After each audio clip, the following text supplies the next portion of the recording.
তিনি বলছেন যে আমার একটা বিষয় জানার ছিল, কোরবানি কি 7 ভাগে দেওয়া যাবে?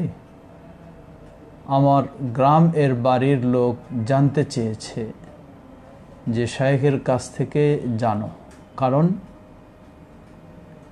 পাশে রাজশাহীপন্থী এটা নিয়ে আমাদেরকে বিভ্রান্তি করতেছে লালমনিরহাট মোহাম্মদ আনোয়ার হোসেন। আমি শুরুতেই বলেছি যে 10ম দিনে আমাদের যুলহজ্জা মাসের যা করণীয় তার মধ্যে হচ্ছে কোরবানি। যিনি পারবেন একটি পরিপূর্ণ কোরবানি দেবেন, সবচেয়ে উত্তম। গরু না পারলে ছাগল দেবেন, তাও আলহামদুলিল্লাহ। যদি এর চেয়েও এটাও সম্ভব না হয়, 7 শরীকি কোরবানি একটি গরু দেওয়া যাবে।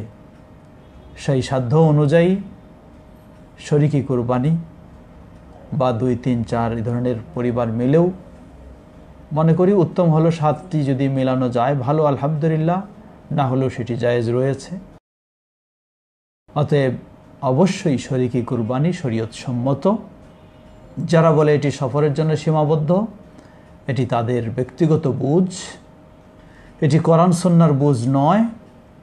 এবং নবী সাল্লাল্লাহু আলাইহি ওয়াসাল্লাম ও সাহাবায়ে কেরামগণ তাদের কারো এটি বুঝ নয়। এবং এ পর্যন্ত প্রসিদ্ধ ইমাম, মুহাদ্দিস, মুজতাহিদ কারো এটি বুঝ নয়। তাই এই বিষয়টি অবশ্যই বর্জনীয়।